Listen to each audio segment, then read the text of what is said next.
Gundam spesial untuk peralatan Osaka Expo 2025. Dirilis dalam dua grade, yaitu entry grade dan non-grade. Penggambaran Mbah kalau masuk ke Universe Seat karena sayapnya yang wow sekali. Bagaimana perbandingan kedua Gundam ini? Simak review berikut ya.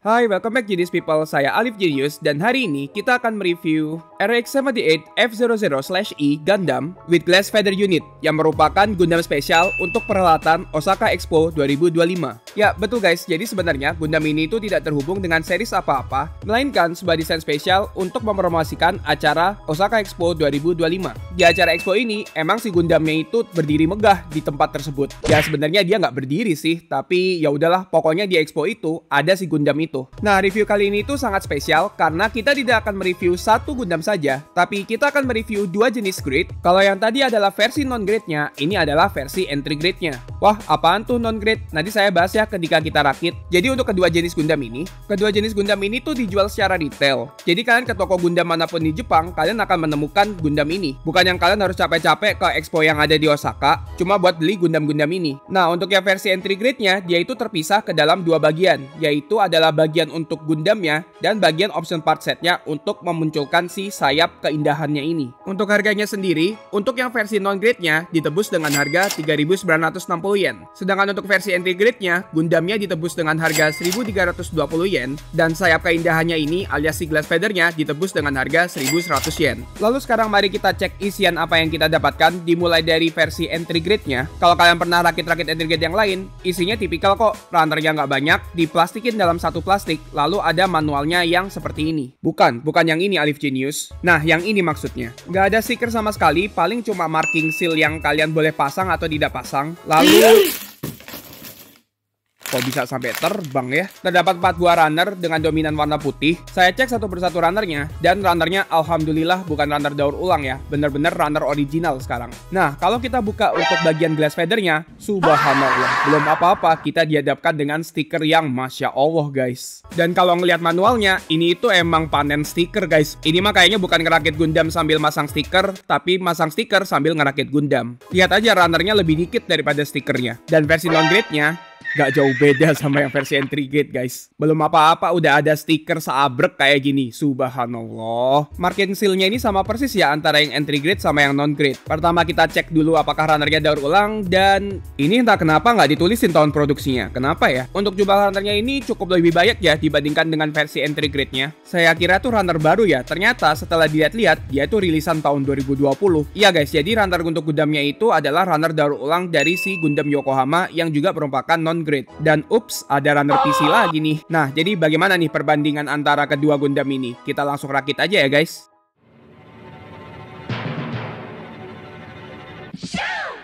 Ya, sama seperti entry grade pada umumnya, kalian gak butuh alat apa-apa untuk merakit versi entry grade-nya. Cukup mengandalkan kedua tangan kalian, tapi jujur aja sih guys, sakit banget cuy ngelepas bagiannya dari runnernya. Entah kenapa dibandingin dengan entry grade yang saya udah rakit, misalnya seperti Strike Brook ya, lebih susah aja gitu buat terlepas dari runnernya. Apakah Bandai meningkatkan kualitas plastik buat entry grade? Karena secara harga juga, ini merupakan entry grade paling mahal dibandingkan dengan entry grade yang udah pernah rilis sebelumnya. Saya juga nggak ngerti apakah ini juga merupakan faktor kenaikan harga dari Bandai sejak April lalu. Tapi kalau dibandingin sama entry grade yang paling mahal yang rilis sebelum ini, contohnya si Build Strike Exit Galaxy, jujur saya menemukan fitur yang lebih banyak di Exit Galaxy itu dibandingkan si Mbah yang satu ini. Dan bisa dibilang entry grade yang satu ini itu merupakan rilisan yang telat. Kenapa? Jadi sih sebenarnya Gundam yang saya rakit ini adalah Gundam versi yang ada di Yokohama. Itu loh Gundam yang bisa bergerak yang di Yokohama yang udah tutup dan sekarang udah dipindah menjadi patung yang sekarang ada di Osaka. Jadi emang ketika Gundam ini ada di Yokohama, versi entry grade-nya itu belum ada yang rilis. Nah, mungkin Bandai telat produksi atau telat ngide dan mumpung Gundamnya pindah ke Osaka, ya udahlah rilis saja sekalian. Telat dikit gak ngaruh cuy, kata Bandai. Nah, oke, mungkin kalau misalnya kita bicarakan sedikit tentang rakitnya, sedikit tips kalau misalnya kalian benar-benar ingin ngerakit ini Gundam, biar stikernya gak kelihatan stiker tok di bagian sayapnya, kalian bisa memunculkan detail-detail yang ada di sayapnya dengan menggunakan tusuk gigi. Itu kalau kalian rajin. Tapi kalau misalnya kalian malas seperti saya, kalian bisa gunakan cotton bud dan kalian push-push aja bagian detail-detail yang ada di sayapnya. sayapnya. Di sini terlihat kan perbedaannya sebelum dan sesudah detailing.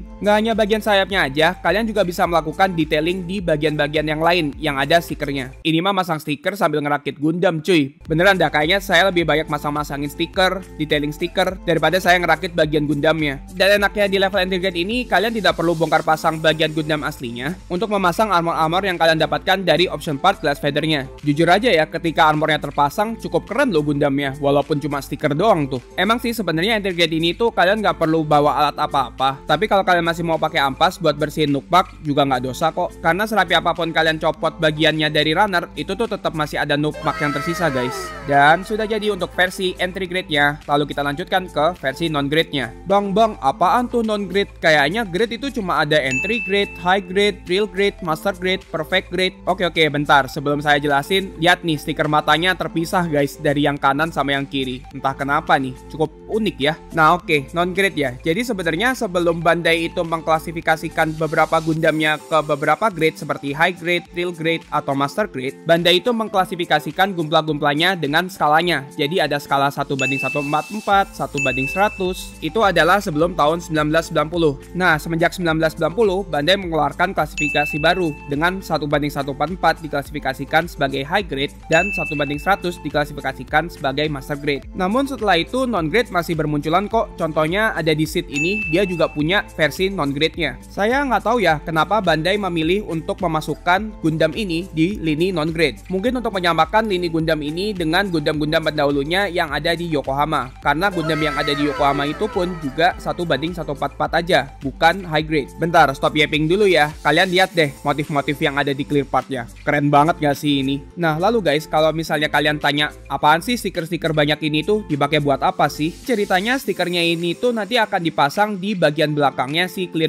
partnya. Jadi ketika kalian mantulkan cahaya ke bagian clearnya, dia akan lebih bersinar gitu. Emang pada dasarnya konsepnya si glass feather ini adalah sayap bertenaga surya. Kalau kalian tahu panel surya, ya sebenarnya Bandai mau mengejar konsep itu. Satu komplain ya, untuk masangin clear partnya ke bagian Gundamnya susah banget cuy, suka lepas. Dan jangan sampai kebalik ya, kalau kebalik nggak akan kepasang tuh. Kalau kalian tanya saya, pengalaman saya ngerakit ini Gundam, ini tuh nggak jauh beda ketika saya ngerakit high grade. Dari bentukan detailnya, bentukan jeroan-jeroannya. Jadi buat yang mempertimbangkan apakah ingin beli ini Gundam dan takut ini apaan non-grade, jangan-jangan beda lagi sama high grade atau real grade. Kalian nggak perlu khawatir karena sebenarnya ini tuh high grade yang tidak diklasifikasikan. Mungkin gampangnya seperti itu ya. Lalu mungkin penjelasan yang lebih gampangnya lagi adalah ini tuh nggak jauh beda loh sama versi entry grade yang saya udah rakit sebelumnya. Cuman lebih ribet di bagian sayapnya aja. Menurut saya, versi non-grade-nya ini adalah versi entry grade yang dipersulit, yang harus kalian pakai nipper, yang jeroan-jeroannya lebih detail, dan bagian-bagian yang kalau di versi entry grade-nya dia stiker, diganti sama bagian runner di bagian non-grade-nya. Nah, udah jadi nih kedua Gundam ini. Bagaimana perbandingan kedua Gundam ini?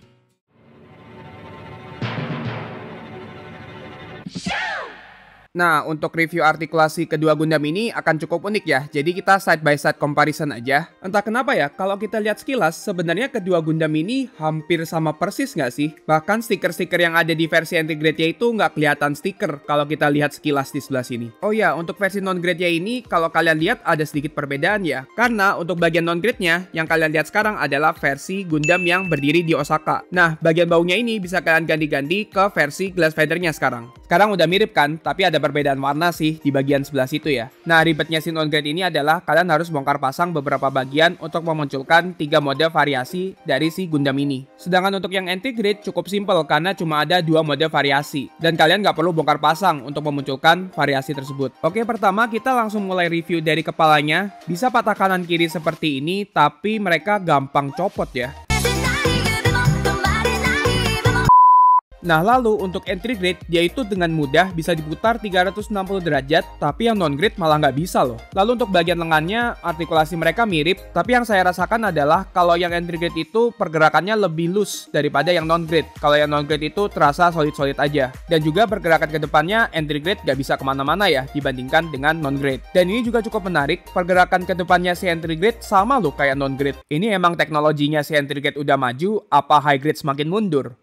Atau ya karena karena non-grade ya, nggak bisa dibilang high grade. Untuk bagian rocknya, non-grade menang jauh ya dibanding entry grade, tapi mereka punya kesamaan yaitu bagian belakangnya tidak bisa digerakkan ya. Lalu yang berbeda juga adalah versi non-grade ini bisa diputar 360 derajat loh badannya. Lalu untuk bagian kakinya, karena rock yang versi entry grade itu tidak bisa dibuka ke depan, pergerakannya jadi minim. Tapi untuk pergerakan ke belakangnya, entry grade dan non-grade ini mirip loh. Pergerakan telapak kakinya juga demikian, namun non-grade lebih realistis ya dibandingkan entry grade. Dan juga non-grade ini bisa split sejauh ini, sedangkan yang entry grade nggak bisa apa-apa. Untuk menyilangnya, keduanya nggak jauh beda sih sepertinya. Lalu untuk aksesoris yang kita dapatkan, ada dua variasi backpack. Kalau yang versi entry grade backpacknya berbeda, kalau yang non-grade cuma thrusternya doang yang berbeda. Dan ini tongkat beam sabernya, nggak ada yang guna guys. Untuk beam rifle bentuknya sama persis ya, perbedaan cuma ada di warna scope-nya, dan untuk yang non-grade punya artikulasi yang lebih banyak dibandingkan yang entry grade. Untuk shieldnya juga sama, tapi yang non-grade punya artikulasi di bagian gagangnya. Dan cara memasukkannya juga berbeda ya, kalau non-grade kita harus membuka bagian ini untuk memunculkan lubang yang buat masang shieldnya. Lalu kedua Gundam ini itu dilengkapi dengan senjata yang cukup unik ya. Ini itu kayak Garen Rosaria Kamen Rider Garen gak sih? Nah kalau nggak dipakai, si pistol ini tuh bisa dilipat dan ditaruh di bagian lengannya si Gundam. Tapi kalau yang entry grade dia dapat runner baru gitu buat versi lipatannya. Nah untuk opsi tangan, entry grade ini punya opsi tangan yang bermacam-macam dibandingkan dengan entry grade yang cuma dapat dua opsi tangan aja. Yang dua tangan kanan terbuka ini berbeda loh sebenarnya. Sekarang mari kita bahas untuk bagian glass feathernya atau backpacknya. Pertama dari versi entry grade-nya. Untuk bagian thrusternya ini bisa kita gerakkan seperti ini. Namun sayangnya untuk mechanical arm yang di bagian atasnya ini artikulasi terbatas ya. Untuk bagian memanjangnya ini bisa kita gerakkan seperti ini. Untuk bagian sayapnya kita bisa kepakkan seperti ini. Lalu kita juga bisa putar seperti ini. Untuk bagian stikernya ini sayang banget ya, terlihat banget kalau dia adalah stiker walaupun kita udah detailing seperti ini. Dan beginilah versi komplit si entry grade-nya. Sekarang kita lanjut ke versi non-grade-nya. Kalau misalnya kita udah lihat dari sini, wah terlihat mewah banget ya glass feather-nya. Namun yang cukup disayangkan adalah bagian belakangnya ini terlalu polos ya. Emang harus ada detailing tambahan sih biar terlihat lebih gahar ini glass feather-nya.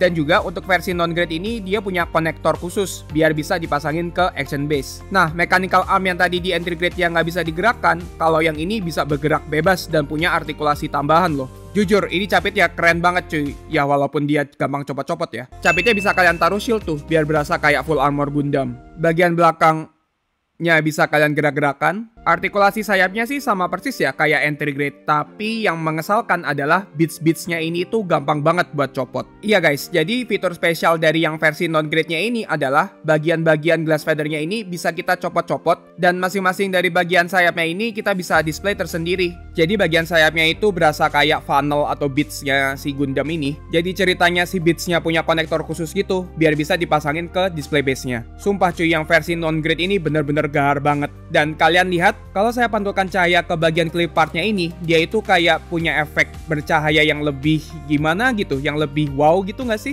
Ya setidaknya kita capek-capek masang stiker yang bejibun itu nggak sia-sia lah ya. Cukup keren lah ini bagian sayapnya. Bang, apakah backpacknya ini kompatibel dengan Gundam-Gundam yang lain ya? Nah sekarang coba saya bawa real grade Mbah versi 2.0 ya. Nah kebetulan nih si Mbah ini punya lubang yang ada di backpacknya, dan nggak bisa dipasang ya kelihatannya. Sebenarnya itu tadi lubang buat action base sih. Jadi kayaknya diameter lubangnya agak berbeda. Pasangin backpack si Gundam Osakanya juga nggak bisa dimasukin ya, karena bagian bawahnya itu menghalangi. Pakaiin ke strike rook juga nggak bisa sepertinya. Lubang yang ada di strike rook ini cukup dalam. Glass feather-nya nggak sampai aja tuh masuk ke lubangnya. Nah ini adalah side to side comparison antara yang entry grade dan non grade. Kelihatan timpang banget ya. Jadi gimana guys? Udah ditentukan pemenangnya?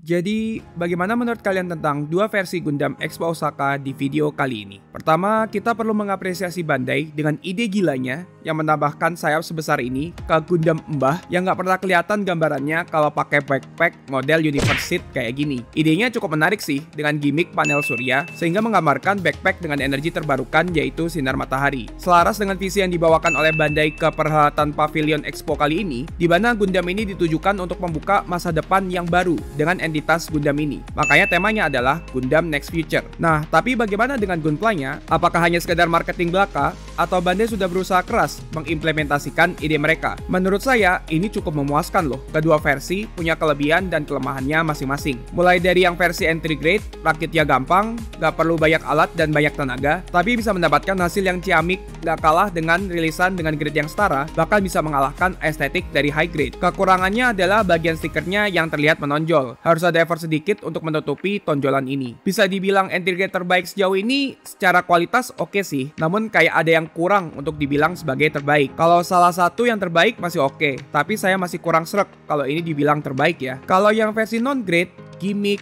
artikulasi, estetik yang kita dapatkan ini setara dengan ribet yang kita tempuh sepanjang rakit. Kekurangan udah saya sebutin ya, kalau ini rakitnya cukup ribet, terutama dipasang stiker dan clear partnya. Dan juga detailnya nggak jauh beda dengan yang versi entry grade. Mungkin apakah ini alasan Bandai menyebut ini non-grade, tapi bukan high grade. Kedua versi ini juga butuh detailing lebih di panel lining badan Gundamnya, bagian memanjang dan belakang sayapnya juga, agar simbah versi Seed Universe ini jauh lebih gahar. Mana yang menurut saya lebih worth it untuk dibeli? Jujur versi non-grade-nya jauh lebih menang dibanding yang entry grade-nya. Entry grade cukup menang di gampang rakitnya, tapi selain itu, non-grade menang di aspek-aspek lainnya, macam estetik, artikulasi, dan gimmicknya. Ribet dikit gak ngaruh lah ya untuk mendapatkan estetik yang ciamik dari mbah bersayap ini. Dan seperti yang saya sudah katakan sebelumnya, sebenarnya ini Gundam tuh bisa didapatkan di toko Gundam mana saja di Jepang. Kelihatannya dia akan terus diproduksi sampai masa EXO habis, yaitu di Oktober 2025. Setelah itu Bandai akan mengstop produksinya, dan Gundam ini nggak akan bisa didapatkan di tempat lain lagi. Makanya jika ingin menambahkan mbah sayap capong ini ke koleksi kalian, ini adalah waktunya sebelum Scarper beraksi